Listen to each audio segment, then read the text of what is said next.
Hey guys, mahal everyone, 40 the Broadway Saiyan here. Welcome to my YouTube channel with another video on the global version of Dissidia Final Fantasy Opera Omnia.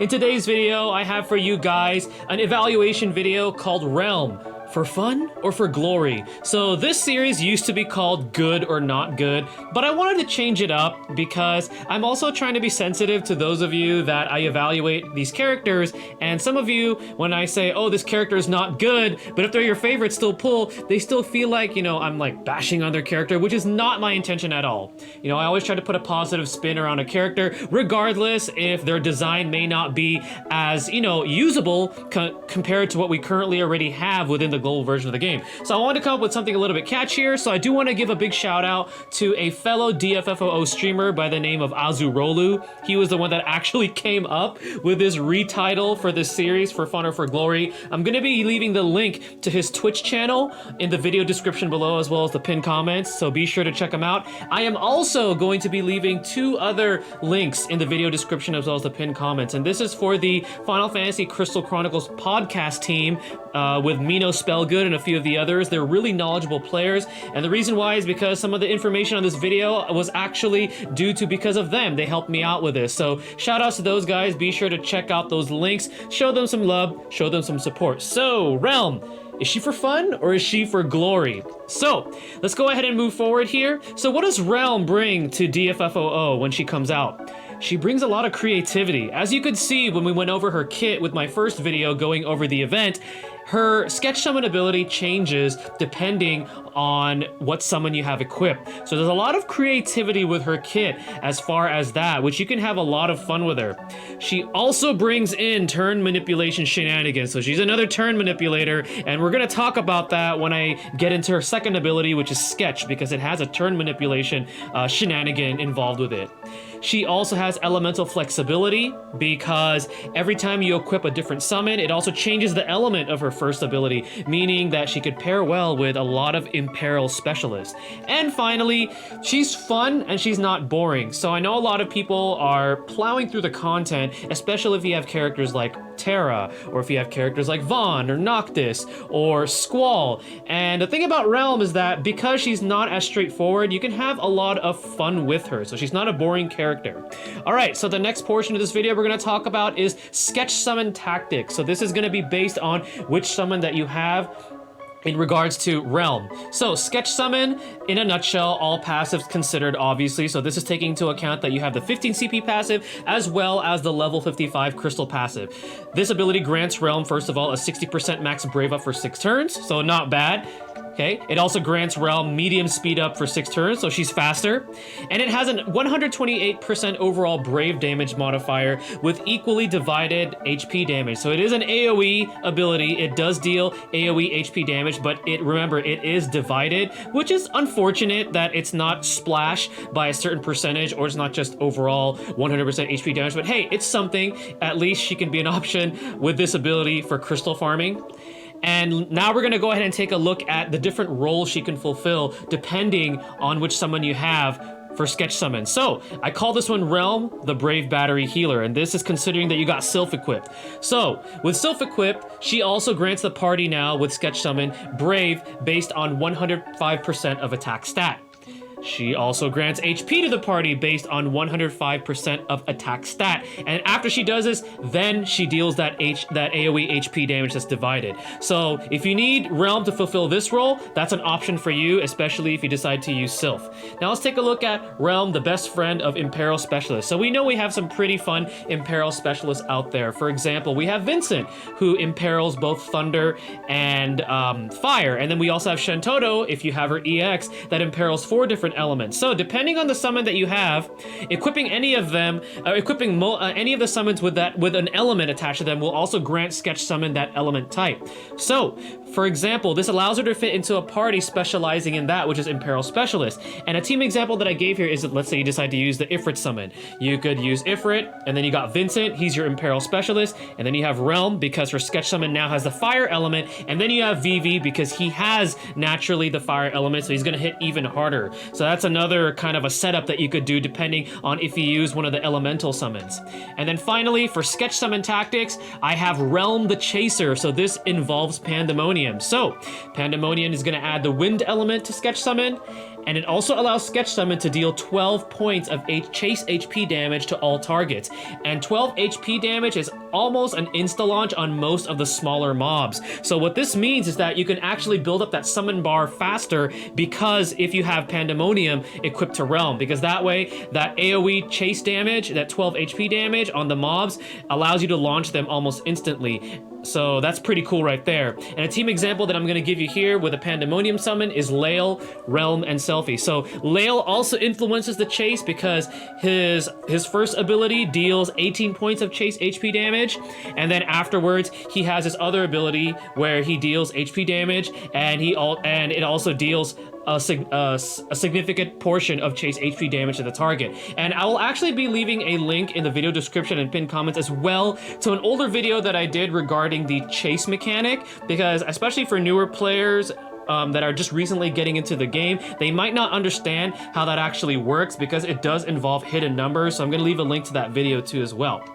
All right, now we're going to go ahead and move on to sketch turn manipulation. So I mentioned that Relm also has sketch turn manipulation. So let's go ahead and take a look at that. So first of all, let's take a look at what sketch actually does. This is all passives considered again, her 35 CP passive this time, and her level 60 passive. All right, so first of all, it grants her a 60% attack up for 5 turns. Pretty cool, because it increases the amount of damage that she could do. And it inflicts the sketch debuff on the target for 2 turns, which also lowers their attack stat by 20%. It also inflicts blind for 1 turn with Sketch Plus. So Sketch Plus is accessible after every usage of Sketch. So you use Sketch, it turns into Sketch Plus. So with Sketch Plus, you're also inflicting blind on the target. This ability has a 210% overall brave damage, and Sketch puts her turn right before the target's turn afflicted with Sketch. So it's exactly like Noctis's plus version of his abilities. When Relm uses Sketch and places that debuff, her next turn is going to happen right before that target's turn that's afflicted with Sketch.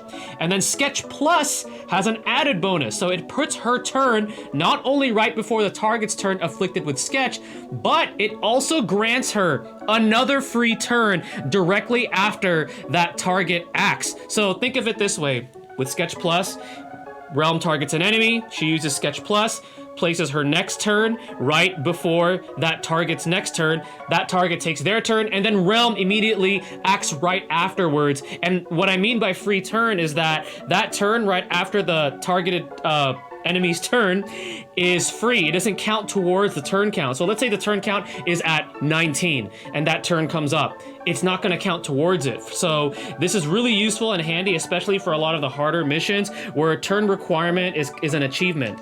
And something that you could do, which is a pro tip that again I got from some of the players that I've talked to, is that free turn can actually allow you to switch in a support unit. And because it's a free turn, that one support unit turn is not going to be used. So let's say, for example, you use Sketch Plus, right? And then that enemy acts, and then that free turn for Relm comes up. You can theoretically summon, switch in your support friend unit for Relm, and use up that turn. And because it's considered a free turn, not counting towards the turn count, you get to use that friend unit for an additional turn. So that's pretty amazing right there as far as turn manipulation goes. And a turn manipulation team example for this would be Noctis, Relm, and Rem. Now, this does require a little bit of finesse when you're using this kind of a team, because of the fact that Noctis and Relm both have the same type of turn manipulation. So in a sense, it's kind of like two kids going, no, you go first. No, I go first. Or you go second. No, you go second. But if you could actually pilot this team pretty well, you could do some pretty cool shenanigans with it, especially with Rem there having her turn swap. So you can have a lot of fun with this one. All right, so the next thing we're going to go over is her pros and cons. So what are Relm's pros and cons? Let's take a look at her pros. High speed and max brave. So naturally she has high speed and max brave, which is really good.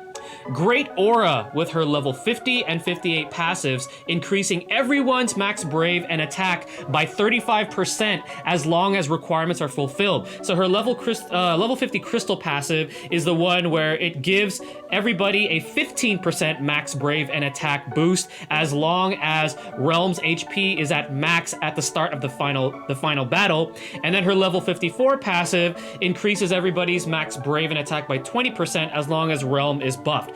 Oh, so that's pretty good. I meant her level 58 passive, I mean. And then afterwards, she's also flexible again, like we mentioned earlier, and can fulfill several roles depending on the summon that you do have equipped. She has AoE HP damage, which is also great because she's a decent option for crystal farming. Now we're going to talk about her cons. So what are Relm's cons? She's not a perfect character by no means.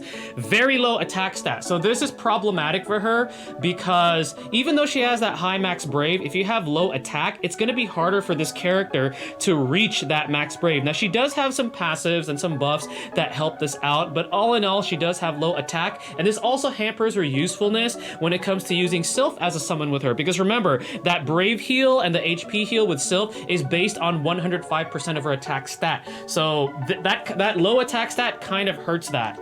She is somewhat niche depending on the summons you take. So she can be really, really good and useful depending on the summon, but then some of the more desired summons that I see a lot of people using, like for example, Bahamut or Ifrit, makes her slightly more niche, although you could argue that if you're really good with turn manipulation, then it kind of overrides that. But if you're a newer player and you're trying Relm out and you're trying out different summons, it could make her a little more niche depending on the summon that you use. And then locking her into a single element can be problematic for enemies that you happen to run into who resist that, further lowering her damage. And we already know that she has a low attack stat. So you want to be careful when bringing her into your party of which summon you're bringing in, because if there's an element attached to that and you happen to run into, let's say, a mid boss or even the final boss who happens to resist that element, it's going to hurt her damage output. And then finally, her turn manipulation tactics are definitely not beginner friendly. So she's not just a character like Selphie where I'm just going to be like, I'm just going to throw the wall up, bring up everybody's brave, and then the rest of my characters are just going to deal HP damage. Or I'm just going to use Renzo Kuken Plus and AoE HP damage, you know, all the targets on the map. She's not beginner friendly at all, so she does require a little bit of knowledge of the advanced mechanics of Dissidia Opera Omnia. Alright, so some final thoughts and tips when you're using Relm.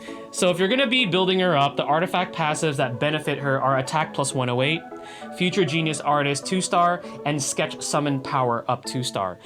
Max Brave plus 330 is an option, but because she already has naturally high max Brave, I feel it's more important that she is given more attack, so then that way you're hitting your max Brave with her faster, and then you could just deal HP damage. You can deal the maximum amount of HP damage that she could deal. So this is why it's preferred that you give her attack plus 108 over max Brave plus 330, but you could go with max Brave plus 330 as an option. And overall, I feel like she is 50-50 if whether or not she is for glory or for fun. So she could potentially be a character for glory based on the team setup and the summon you go with. And then for a majority though, she is still a for fun character because of how complex she is with some of her mechanics, because like I said again, it takes a little bit of understanding of the more advanced mechanics of the game to actually use her properly.